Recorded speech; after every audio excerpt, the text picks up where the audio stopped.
그런데 현대인들에게 추수라는 말은 굉장히 생경한 단어가 되고 있습니다. 우리 교회도 시골에 있지만 농사 짓는 이들이 거의 없는 형편입니다. 그러니 추수의 감흥이 그리 크지 않은 거죠. 그렇다면 오늘을 살고 있는 우리는 과연 무엇을 통해서 어떻게 추수를 이해할 수 있을까? 그것에 대한 이야기를 나누고 은혜를 받으려고 합니다. 우리 교회 주차장 한켠에 감나무 한 그루가 있습니다. 몇 해를 지켜보니 계륵과 같이 느껴졌습니다. 대봉시라 탐스럽기는 한데 주차장을 너무 지저분하게 하는 겁니다. 열매가 제대로 자라지를 못해서 감 꼭지만 우수수 떨어지고, 감이 열려도 익기 전에 그냥 떨어지는 낙과가 많고, 막상 제대로 된 감들은 새들이 다 쪼아먹고 남은 홍시들이 바닥에 떨어져서 주차장을 매우 더럽히는 겁니다. 그래서 차장로님께 감나무를 베어달라고 부탁을 드렸습니다. 한날 주일에 장로님이 기계톱을 가져와서 준비를 하는데 이 모습을 권사님, 장로님들이 본 겁니다. 그리고는 저에게 건의를 했습니다. 목사님, 감이 실합니다. 대봉씨가 아주 좋습니다. 감나무를 베지 맙시다. 제가 말했습니다. 실질적으로 감은 제대로 먹지도 못하면서 주차장만 더럽힙니다. 때마다 빗자루로 쓸어야 하고 감을 치워야 하는데 매양 저와 제 아내만 그 일을 하니 저는 베고 싶은데 다들 못 베게 하니, 그렇다면 안 베는 조건에 청소는 남선교에서 해주십시오. 그랬더니 다들 알았다고 했습니다. 물론 진짜로 알았는지는 더 지켜볼 일입니다. 중요한 건 나무를 벤다는 소식을 듣고 어떤 집사님이 얼른 홍시를 따서 반으로 갈라 저를 주었는데 먹어보니 너무 맛있는 겁니다. 얼마나 맛있던지 지금까지 살면서 먹어본 감 중에 제일이었습니다. 그래서 며칠 뒤에 제가 홍시 하나를 더 따먹었습니다.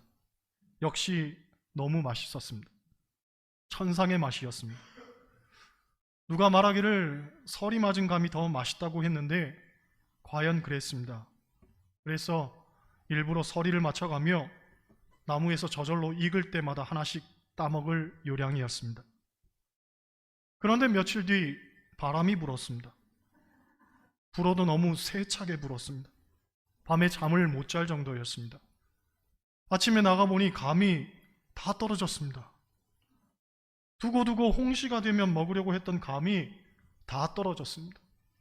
너무 속상했지만 그래도 나무에 3개는 매달려 있었습니다. 아쉽지만 그래도 3개라도 잘 익어주면 좋겠다고 생각했습니다. 그런데 그 다음날 바람이 또다시 불었습니다. 역대급 강풍이 불었습니다. 아니나 다를까 아침에 일어나 보니 그 남은 3개도 다 떨어지고 감은 하나도 남지 않았습니다. 결국 입맛만 다시다가 끝났다는 전설 따라 삼천리가 전해져 옵니다. 여러분, 저에게는 하나의 웃픈 에피소드입니다. 하지만 이것이 생업을 이어가는 사람의 이야기라고 가정한다면 이건 굉장히 심각한 이야기죠. 아마 역대급 강풍에 떨어진 감들을 보며 속상함을 넘어 피눈물을 흘린 이웃들이 우리 주변에는 분명히 있을 겁니다. 하지만 어떻게도 할 수 없는 노릇이죠. 불어오는 세찬 바람을 무슨 수로 막는단 말입니까?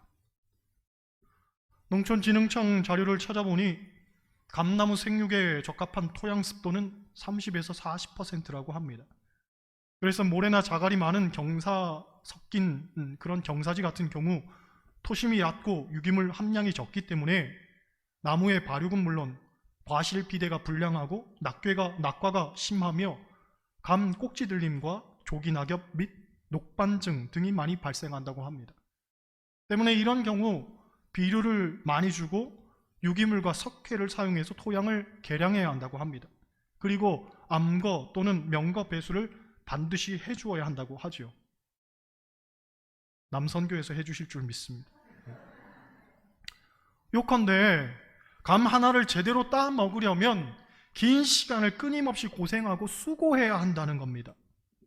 그런 노력 없이는 감이 제대로 열리지를 않는 거죠.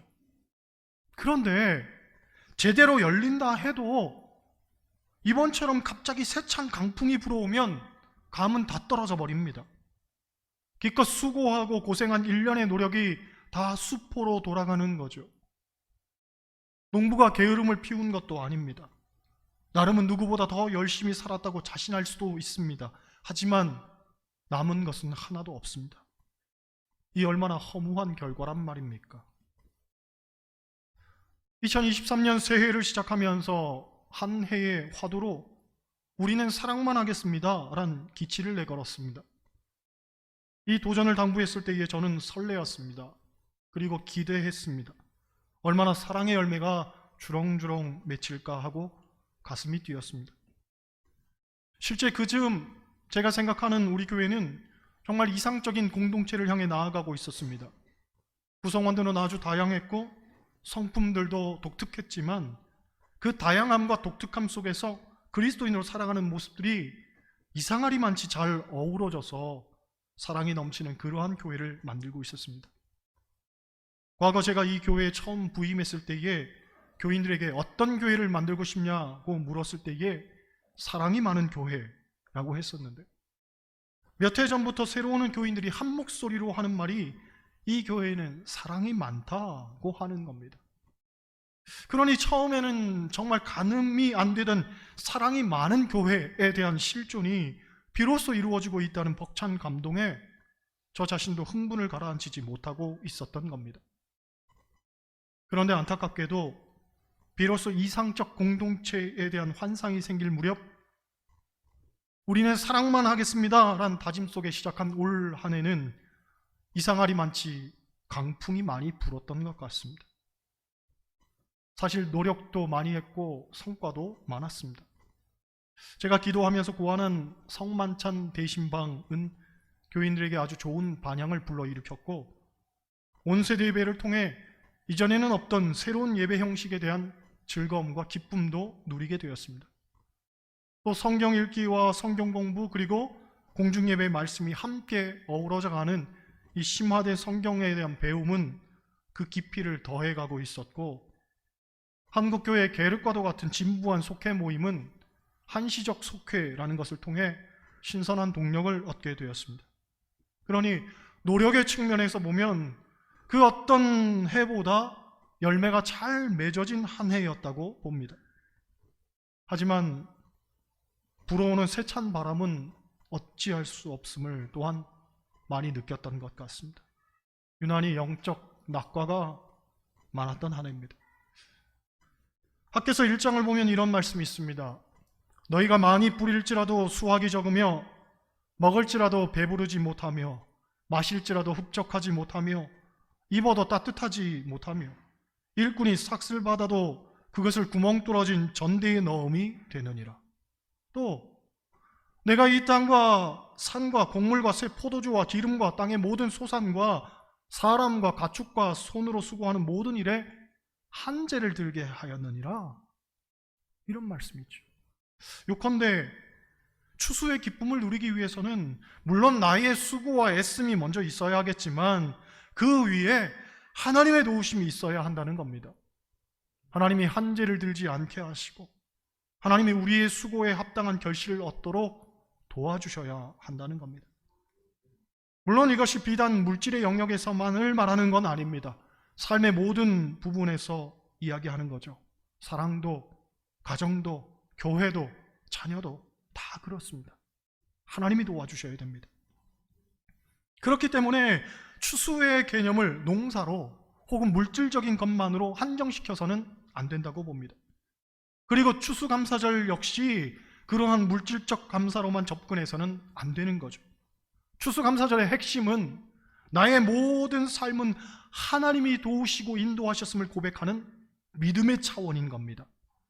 물론 가시적 영역에서 피부로 느껴지는 하나님 은혜에 대한 감사도 있지만 실상은 보이지 않는 하나님의 손길이 우리의 삶의 모든 부분에서 때로는 앞서 인도하시기도 했고 또 미리 막아주시기도 했으며 또 때를 따라 적당하게 이른 비와 늦은 비로 도우셨음을 우리는 고백하는 거죠. 게다가 더 나아가 우리 그리스도인들은 그리 아니하실지라도의 감사, 그럼에도 불구하고의 감사라는 본질적 차원에까지 이르러야 하는 이들입니다. 그게 진정한 추수감사절의 정신인 거죠. 해마다 이맘때 즈음이면 추수감사절의 유래를 말씀드립니다.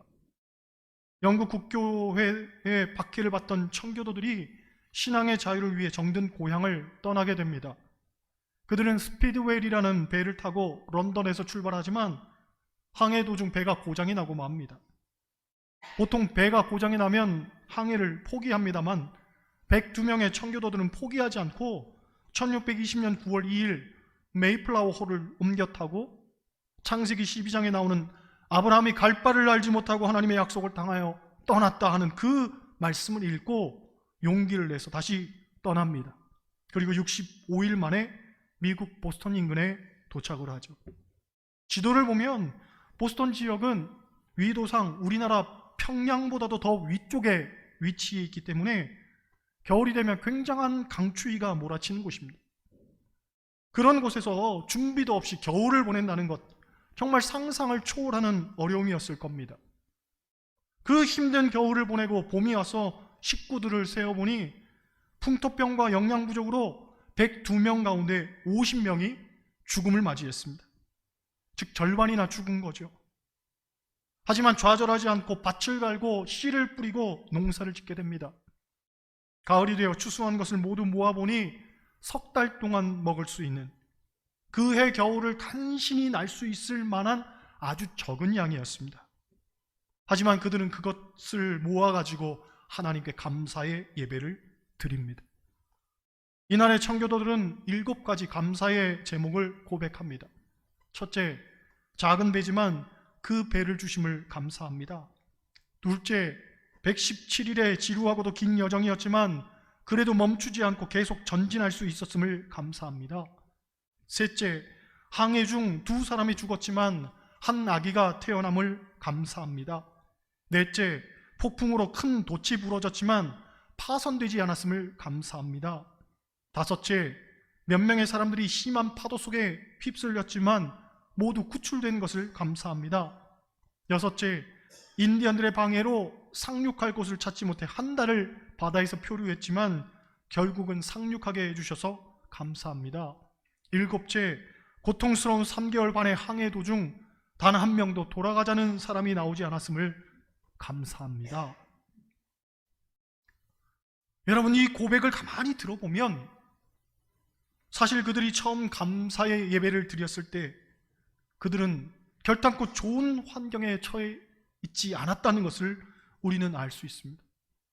더구나 풍족하고 넘쳐나서 감사한 것도 아니었습니다. 오히려 하루하루 연명하기조차 어려웠고 고통 중에 사랑하는 수많은 이들을 떠나보냈을 때였습니다. 그렇다고 앞으로 기약이 있거나 큰 소망이 있었던 것도 아닙니다. 겨울에 차디찬 혹한의 바람인 이제 불어올 것이고 그 겨울의 냉혹함은 또 다른 고통을 가져올지도 모른다는 두려움이 엄습하고 있었습니다. 그런데 바로 그때 하나님께 감사했던 거죠. 즉 없는 중에도 있는 것을 찾아 감사를 드리는 바로 그것이 추수감사절의 정신인 겁니다. 여러분, 오늘날 한국교회의 기독교 형성이 무너진 요인들 가운데 하나로 풍요를 꼽는 이들이 많습니다. 곧 교회가 너무 많은 것을 갖다 보니 이제는 물량주의에 편승하고 있다는 거죠. 기도하지 않아도 돈만 쏟아부으면 사람들이 모인다는 것을 우리는 주변을 통해 경험합니다. 일례로 청년 집회만 해도 기도하지 않아도 좋은 악기와 좋은 연주자, 화려한 무대 조명과 탁월한 찬양 리더만 준비되면 청년들은 모입니다. 그래서 예배당이 기도하는 집이 아니라 소위 엔터테인먼트를 보여주는 쇼 극장으로 바뀌고 있습니다. 교회들도 백화점식 프로그램의 나열로 성도들을 이끕니다. 여러분, 백화점이 소비자의 다양한 욕구와 필요를 충족시켜 주듯이 교회도 소비자인 교인들의 다양한 니즈를 충족시키기 위한 프로그램들을 쏟아붓습니다. 부부 학교, 부모 학교, 아버지 학교, 어머니 학교, 결혼 예비 학교, 노인대학, 전도대학, 의료 상담 등등 기도가 아닌 교인들의 다양한 욕구들을 해소해주는 장으로 교회가 변모하고 있습니다. 그래서 이런 것들이 잘 준비되어 있는 대형 교회로 사람들은 몰려가는 겁니다. 안타까운 것은 그런 물량주의 속에 교회는 커지고 사람들은 많아졌을지 모르지만 정작 기독교 정신의 본질과 영성이 사라져버린 겁니다. 사람들의 기도 제목은 그저 성공과 복이고 나도 남들처럼 잘 사는 것이 지상 최대의 과제가 되어버렸습니다. 와중에 그리하실지라도의 감사는 도무지 생각하기조차 어려울 뿐더러 가진 것, 있는 것조차 감사할 줄 모르는 이들로 만들어버렸습니다. 과연 그런 이들이 예수의 삶을 살아갈까요? 아니, 예수의 삶에 대한 생각이나 있을까요? 여러분, 엄밀히 말해 추수감사절은 하나님 중심의 마음을 회복하는 절기입니다. 내 삶이 풍요롭고 넉넉해서 그 가진 것 가운데 일부를 선심 쓰듯 하나님께 드리는 날 아니고, 비록 인생이 힘들고 어렵지만 그럼에도 불구하고 하나님 중심의 신앙을 늘 간직하겠다는 결단의 날인 겁니다. 그러므로 얼마나 많은 곡식으로 얼마나 화려하게 강단을 꾸며서 추수감사절을 멋지게 치장하느냐는 하나도 중요한 문제가 아닙니다. 또 얼마나 많은 헌금으로 얼마나 의미 있는 일들을 많이 행하느냐도 솔직히 그리 큰 문제가 아닙니다. 정말 중요한 것은 이날 바로 추수감사절에 우리는 다시금 하나님을 향한 삶을 결단해야 한다는 겁니다. 즉 하나님 중심으로 살겠습니다. 예수의 향기를 내며 살겠습니다. 오직 사랑만 하며 살겠습니다. 그런 결단을 해야 되는 거죠. 2023년 한 해 동안 여러분들이 추수한 열매들을 한번 진중하게 생각해 보시기 바랍니다. 사랑의 열매는 얼마나 거두셨습니까?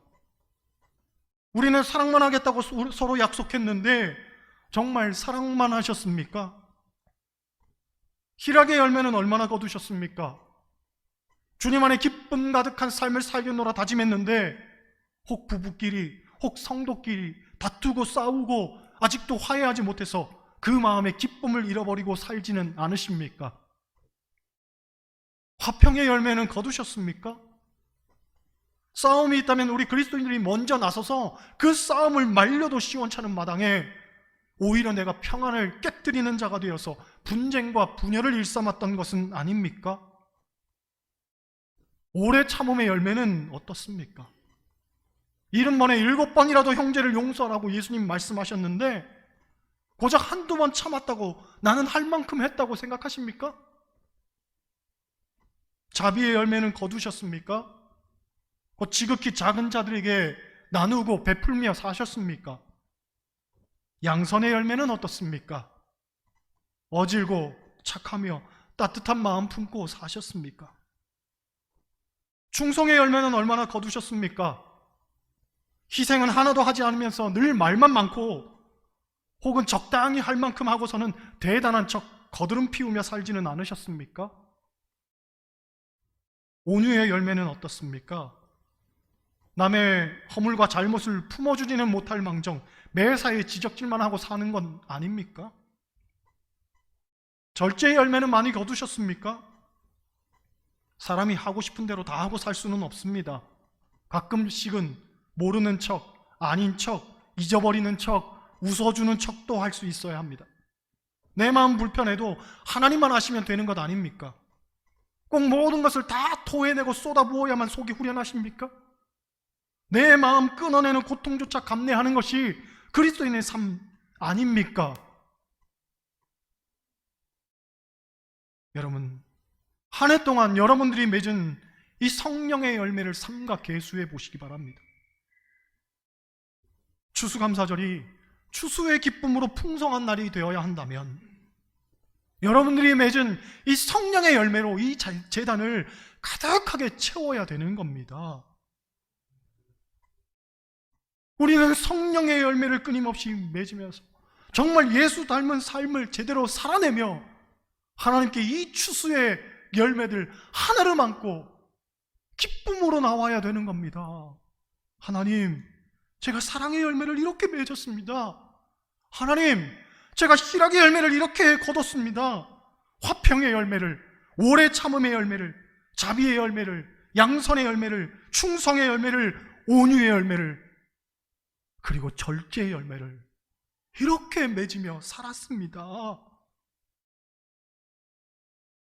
실은 눈물로 주님 앞에 나오는 날이 추수감사절 아니겠습니까?